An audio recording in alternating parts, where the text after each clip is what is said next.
بسم اللہ الرحمن الرحیم۔ محترم سامعین و ناظرین، آج کی صبح کا آغاز سورہ آل عمران آیت نمبر 110 سے کر رہے ہیں،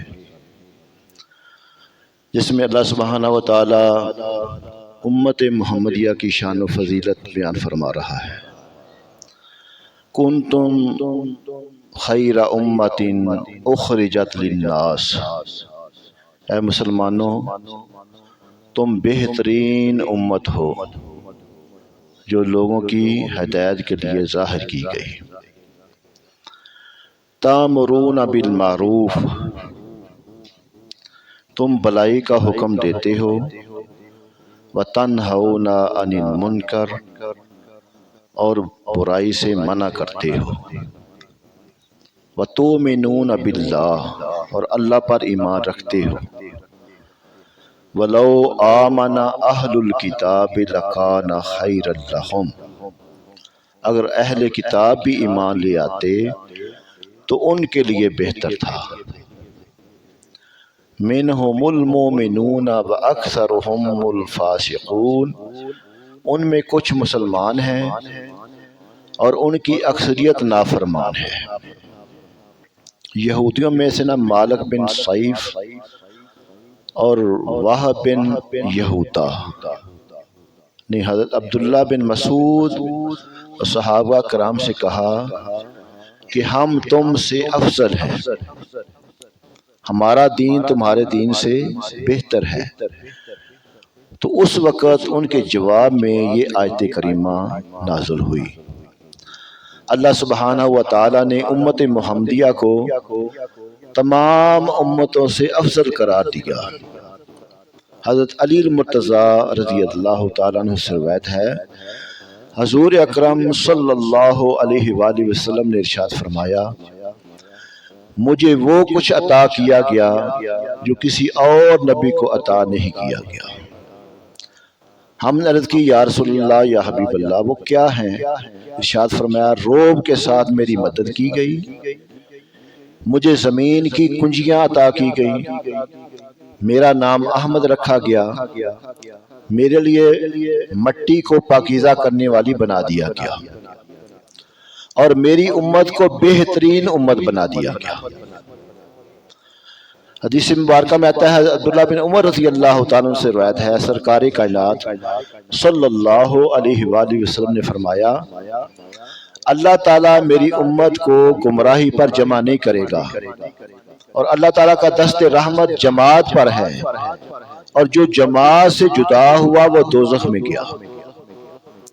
اس آیت میں ہمارے آقا صلی اللہ علیہ وسلم کی امت کو تمام امتوں سے افضل فرمایا گیا، اور بعض آیات میں بنی اسرائیل کو بھی عالمین یعنی تمام جہانوں سے افضل فرمایا گیا، جس طرح ہم نے پیچھے پڑھا ہے نا، فضلتکم علی العالمین۔ تو یہ تو نہیں نہ ہو سکتا کہ ایک ہی حکم دونوں امتوں کے لیے ہو، کہ بنی اسرائیل کے بھی کہا گیا کہ تمام عالمین سے تمہیں فضیلت عطا کی گئی۔ تو علماء کرام فرماتے ہیں کہ جو بنی اسرائیل کو فضیلت عطا کی گئی تھی نا، وہ اس زمانے کے مطابق تھی، لیکن امت محمدیہ کی جو فضیلت ہے نا، اور یاد رہے کہ نیکی کی دعوت دینا وہ عظیم منصب اور عہدہ ہے جو اللہ نے اپنی انبیاء کرام علیہ السلام کو عطا فرمایا۔ اور جب اللہ تعالیٰ نے اپنے حبیب صلی اللہ علیہ وآلہ وسلم کو مبعوث فرما کر نبوت کا دروازہ ہمیشہ کے لیے بند کر دیا، تو اس نے اپنے حبیب صلی اللہ علیہ وسلم کی امت کو اس منصب سے سرفراز فرما دیا، اور اس عظیم خوبی کی وجہ سے انہیں سب سے بہترین امت قرار دے دیا۔ لہذا ہر مسلمان کو چاہیے کہ وہ بقدر توفیق نیکی کی دعوت دیتا رہے اور برائی سے منع کرتا رہے۔ احادیث میں نیکی کا حکم دینے اور برائی سے منع کرنے کے بے شمار فضائل بیان کیے گئے ہیں۔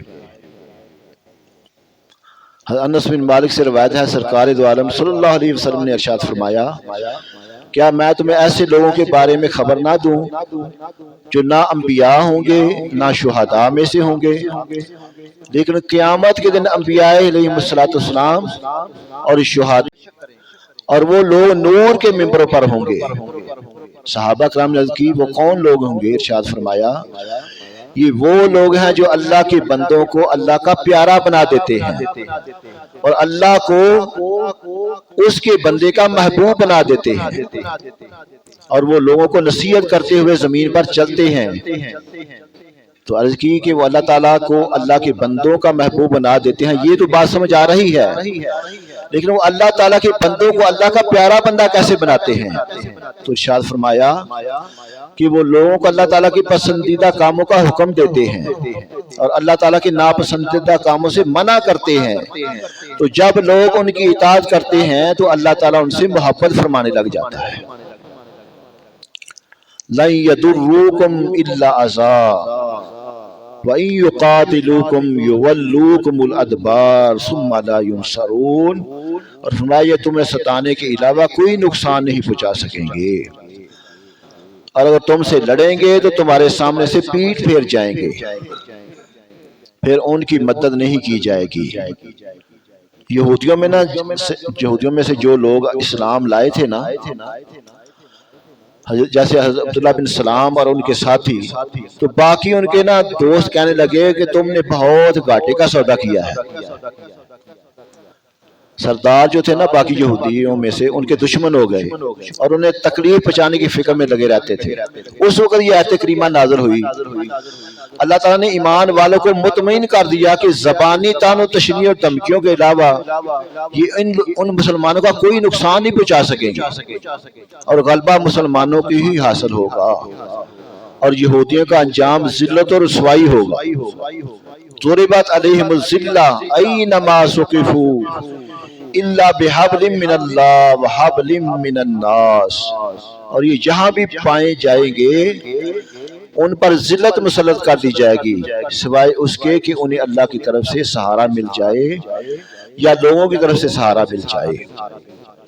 وباءوا بغضب من اللہ وضربت علیہم المسکنہ، فرمایا یہ اللہ کے غضب کے مستحق ہیں اور ان پر محتاجی مسلط کر دی گئی، اور فرمایا ذالک بانہم کانوا یکفرون بآیات اللہ وَيَقْتُلُونَ الْأَنْبِيَاءَ بِغَيْرِ حَقٍّ، اور یہ اس وجہ سے ہے کہ وہ اللہ کی آیتوں کے ساتھ کفر کرتے تھے اور نبیوں کو ناحق شہید کرتے تھے۔ ذَلِكَ بِمَا عَصَوْا وَكَانُوا يَعْتَدُونَ، وہ اس لیے بھی کہ وہ نافرمان اور سرکش تھے۔ اب اس آیت میں بیان فرمایا گیا کہ یہودیوں پر ذلت اور محتاجی لازم کر دی گئی ہے، اور ساتھ ہی ساتھ اس آیت میں استثناء کیا گیا، یعنی کہ الا بحبل من اللہ وحبل من الناس، اس کا معنی یہ ہے کہ انہیں اللہ کی طرف سے سہارا مل جائے یا لوگوں کی طرف سے سہارا مل جائے۔ استثناء کے آنے کا معنی یہ بن گیا کہ یہودی ذلت و رسوائی سے کسی صورت اور کسی طرح نہیں بچ سکیں گے، مگر اللہ تعالیٰ کی رسی کے ساتھ اور لوگوں کی رسی کے ساتھ۔ اللہ تعالیٰ کی رسی کے ساتھ یوں کہ یہودی مسلمان ہو جائیں گے تو خواری سے بچ جائیں گے یا حقیقی عزت حاصل کر سکتے ہیں، اور لوگوں کی رسی کی صورت یہ ہے کہ لوگوں سے عہد و پیمان کریں گے، یعنی کہ اسلامی حکومت کے ذمہ بن جائیں گے، یا کافر حکومتوں سے بھیک مانگیں گے اور تعاون حاصل کریں گے۔ اور فرمایا لیسوا سواء من اہل الکتاب امۃ قائمۃ یتلون آیات اللہ آناء اللیل وہم یسجدون، اور یہ سب ایک جیسے نہیں، اہل کتاب میں کچھ وہ لوگ بھی ہیں جو حق پر قائم ہیں اور رات کے لمحات میں اللہ کی آیتوں کی تلاوت کرتے ہیں اور سجدے کرتے ہیں۔ جب حضرت عبداللہ بن سلام اور ان کے ساتھی ایمان لائے نا، تو یہودی علماء نے جل کر کہا کہ محمد مصطفیٰ صلی اللہ علیہ وسلم پر ہم میں سے جو ایمان لائے ہیں نا وہ برے لوگ ہیں، اگر یہ برے نہ ہوتے تو اپنے آباء و اجداد کا دین نہ چھوڑتے۔ اس پر یہ آیت کریمہ نازل ہوئی اور بتایا گیا کہ تاجدار رسالت صلی اللہ علیہ وآلہ وسلم کی غلامی میں آنے والے ہی تو کام کے آدمی ہیں، اور بقیہ کا حال تو انتہائی بدتر ہے۔ عطا رحمۃ اللہ تعالی علیہ کا قول ہے کہ یہاں جن لوگوں کی تعریف کی گئی ہے نا اس سے علاقہ نجران کے 40 آدمی جو مسلمان ہوئے تھے، اور حبشہ کے 32 آدمی، اور روم کے 8 آدمی بیک وقت عیسائیت سے تائب ہو کر مسلمان ہوئے تھے، ان کے بارے میں یہ ذکر کیا گیا ہے۔ اور یہاں پہ جو فرمایا گیا نا آیت مبارکہ یتلون آیات اللہ انا اللیل، یعنی کہ رات کے وقت اللہ کے قرآن کی تلاوت کرتے ہیں، تو اس سے معلوم یہ ہوا کہ رات کے وقت اللہ کی عبادت کرنا زیادہ فضیلت ہے۔ نماز تہجد بہت اعلیٰ عبادت ہے، یہاں رات کو اٹھ کر عبادت کرنے والوں کی بطور خاص تعریف کی گئی ہے، اور اس سے نماز عشاء اور تہجد دونوں ہی مراد ہو سکتے ہیں۔ اور یہ بھی معلوم ہوا کہ نماز کے ارکان میں سجدہ بہت ہی افضل ہے، کہ سجدے کا بھی بطور خاص تذکرہ کیا گیا ہے۔ یؤمنون باللہ والیوم الآخر، اللہ اور پچھلے دن پر ایمان لاتے ہیں۔ وَيَأْمُرُونَ بِالْمَعْرُوفِ، اور بلائی کا حکم دیتے۔ وَيَنْهَوْنَ عَنِ الْمُنْکَرِ، اور برائی سے منع کرتے۔ وَيُسَارِعُونَ فِي الْخَيْرَاتِ، اور نیک کاموں پر دوڑتے ہیں۔ وَأُولَئِکَ مِنَ الصَّالِحِینَ، اور یہ لوگ لائق ہیں، اللہ کے خاص بندے ہیں۔ یؤمنون باللہ والیوم الآخر، یہ اللہ پر اور آخرت کے دن پر ایمان رکھتے ہیں۔ گزشتہ آیت اور اس آیت میں نا مجموعی طور پر ایمان والوں کے یہ اوصاف بیان کیے جا رہے ہیں۔ کیا کیا کہ رات کو عبادت میں قیام کرنا، نماز پڑھنا، رات کا ایک حصہ عبادت میں گزار دینا، رات کے وقت قرآن کی تلاوت کرنا، اللہ تعالیٰ اور آخرت پر کامل ایمان رکھنا، اور نیکی کا حکم دینا، برائی سے منع کرنا، اور نیکیوں میں سبقت لے جانا۔ کوئی بھی نیکی کا کام کسی کا اعلان ہوتا ہے نا، جو اللہ کے بندے ہیں سب سے پہل کر جاتے ہیں۔ نیکی اختیار کرنا ایک کامل ایمان والے کے بھی یہی اوصاف ہونے چاہیے۔ اللہ تعالیٰ ہمیں کاملین میں داخل فرما دے۔ فرمایا وما یفعلوا من خیر فلیکفروہ، اور یہ لوگ جو نیک کام کرتے ہیں ہر چیز ان کی ناقدری نہیں کی جائے گی۔ فرمایا واللہ علیم بالمتقین، اور اللہ ڈرنے والوں کو جانتا ہے۔ یہودیوں نے حضرت عبداللہ بن سلام رضی اللہ تعالیٰ عنہ اور ان کے ساتھیوں سے کہا تھا کہ تم دین اسلام قبول کر کے خسارے میں پڑ گئے ہو۔ اللہ تعالیٰ نے خبر دی کہ وہ تو بارگاہ الہی میں بلند درجات کے مستحق ہوئے، اور وہ تو اپنی نیکیوں کی جزا ضرور پائیں گے۔ اور فرمایا کہ جب کہ یہودیوں کی گفتگو بے معنی ہے، اور فرمایا ان الذین کفروا لن تغنی عنہم اموالہم ولا اولادہم من اللہ شیئا واولئک اصحاب النار ھم فیہا خالدون۔ اللہ سبحانہ وتعالیٰ فرما رہے ہیں کہ وہ لوگ جو کافر ہوئے اور ان کے مال اور ان کی اولاد ان کو اللہ کے عذاب سے کچھ نہیں بچا سکیں گے، اگرچہ ان کے پاس جتنا بھی مال ہے، بڑی بڑی برادریاں ہیں، لیکن اللہ کے عذاب سے انہیں وہ بچا نہیں سکیں گے۔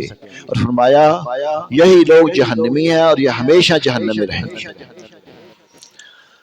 اس آیت کا شان نزول یہ ہے کہ یہ آیت بنی قریظہ اور بنی نذیر کے بارے میں نازل ہوئی۔ یہودی سرداروں نے نا مال و دولت کی خاطر سرکار دو عالم صلی اللہ علیہ وآلہ وسلم کے ساتھ دشمنی کرنا شروع کر دی۔ اللہ تعالیٰ نے اس آیت میں ارشاد فرمایا کہ ان کے مال اور ان کے کچھ جو ہے نا جو بھی ان کی برادریاں ہیں ان کے کچھ کام نہیں آئیں گے۔ یہ سرکار اقدس صلی اللہ علیہ وسلم کی دشمنی میں ناحق اپنی عاقبت برباد کر رہے ہیں۔ اور ایک قول یہ ہے کہ یہ آیت مشرکین قریش کے بارے میں نازل ہوئی، کیونکہ ابو جہل کو اپنی عزت پر بڑا فخر تھا۔ اور ایک قول یہ ہے کہ یہ آیت تمام کفار کے متعلق عام ہے، اور سب کو بتایا گیا کہ مال و اولاد میں سے کوئی بھی کام آنے والا اور عذاب الہی سے بچانے والا نہیں، صرف رسول اکرم صلی اللہ علیہ وسلم کے دامن سے وابستہ ہونا نجات کا ذریعہ ہے۔ فرمایا مثل ما ينفقون فی حیات الدنیا کا مثل ریح اللہ سبحانہ وتعالیٰ فرما رہے ہیں کہ اس دنیاوی زندگی میں جو خرچ کرتے ہیں نا اس کی مثال اس ہوا جیسی ہے. دنیاوی زندگی کے لیے جو وہ خرچ کرتے ہیں اس کی مثال ریح اس ہوا جیسی ہے. فیہا سر جس میں سخت ٹھنڈک ہو شدید ٹھنڈک ہو. اصابت حرس قوم ظلموا انفسهم فاہلکتہ اور فرمایا کہ وہ ہوا کسی ایسی قوم کی کھیتی کو جا پہنچے جنہوں نے اپنی جانوں پر ظلم کیا ہو اس کھیتی کو ہلاک کر دے. فرمایا وما ظلمهم اللہ ولکن انفسهم یظلمون اور اللہ نے ان پر ظلم نہیں کیا بلکہ وہ خود اپنی جانوں پر ظلم کرتے ہیں. اب اس آیت میں نہ کافر کے خرچ اور ریاکاری کے طور پر خرچ کرنے والے کی مثال بیان کی گئی ہے کہ ان کے خرچ کو ان کا کفر یا ریاکاری ایسے تباہ کر دیتی ہے جیسے برفانی ہوا کھیتی کو برباد کر دیتی ہے. اب ہمارے علاقے میں موسم آ گیا نا ککر جس کو ہم کہتے ہیں جب پڑتا ہے نا 8-10 دن برابر ہی تو اس سے وہ فصلیں وغیرہ خراب ہو جاتی ہیں یہ شٹالہ وغیرہ. تو مثال دے کہ اللہ تعالیٰ یہ سمجھا رہے ہیں کہ جو ریاکار ہیں نا جو دکھلاوے کے لیے اپنی مال کو خرچ کرتے ہیں ان کی مثال اس برفانی ہوا کھیتی کی طرح جو کھیتی کو برباد کر دیتی ہے. اور ان کے ساتھ یہ معاملہ کوئی ظلم و زیادتی نہیں بلکہ یہ ان کے کفر یا نفاق یا ریاکاری کا انجام ہے. یہ تو خود ان کا اپنی جانوں پہ ظلم کرنا ہے. فرمایا یا ایھا الذین آمنوا لا تتخذوا بطانا من دونکم لا یالونکم خبالا. اے ایمان والو غیروں کو اپنا رازدار نہ بناؤ وہ تمہاری برائی میں گئی نہیں کرتے. ان کی آرزو ہے جتنی ایذا تمہیں پہنچے. فرمایا قد بدت البغضاء من افواہہم ان کی باتوں سے جلک اٹھا ما تخفی صدورہم اکبر جو سینے میں چھپائے ہیں اور وہ بڑا ہے. قد بینا لکم الآیات ان کنتم تعقلون ہم نے نشانیاں تمہیں کھول کر سنا دیں اگر تمہیں عقل ہو. اب اس کا با محاورہ ترجمہ سماعت فرمایا تھوڑی سی بات سمجھ آ جائے گی. اے ایمان والو غیروں کو رازدار نہ بناؤ وہ تمہاری برائی میں کمی نہیں کریں گے. وہ تو چاہتے ہیں کہ تم مشقت میں پڑ جاؤ. بے شک ان کا بغض ان کے منہ سے ظاہر ہو چکا ہے اور جو ان کے دلوں میں چھپا ہوا ہے نا وہ اس سے بھی بڑھ کر ہے. بے شک ہم نے تمہارے لیے کھول کر آیتیں بیان کر دی اگر تم عقل رکھتے ہو. تو یہاں پہ نا بعض مسلمان اپنے قرابت دار اور رشتہ دار یہودیوں وغیرہ سے قرابت یا پڑوس کی وجہ سے نا میل جو رکھتے تھے ان کے متعلق یہ آیت کریمہ نازل ہوئی. اور اس سے معلوم یہ ہوا کہ کفار سے دوستانہ تعلقات اور دلی محبت اور اخلاص و اخلاص کے ساتھ پیش آنا یہ حرام ہے اور انہیں اپنا رازدار بنانا بھی ناجائز ہے. اور یہ بات تجربات سے بھی ثابت ہوئی ہے کہ کافر تمہارا کبھی بھی دوست نہیں ہو سکتا. اب یہ ہماری جو حکومتیں ہیں نا یہ عیسائیوں سے یہ معاہدے کرتی ہیں تو کبھی وہ معاہدہ پورا نہیں کرتے. اب فرمایا ہا انتم اولائی تحبونہم لا یحبونکم وتؤمنون بالکتاب کلہ اور فرمایا خبردار یہ تم ہی ہو جو انہیں چاہتے ہو اور وہ تمہیں پسند نہیں کرتے. انشاءاللہ تعالی کل انشاءاللہ تعالی یہاں سے آغاز کریں گے. تو اللہ سبحانہ و تعالی ہمیں قرآن پاک کو سمجھ کر عمل کرنے کی توفیق عطا فرمائے.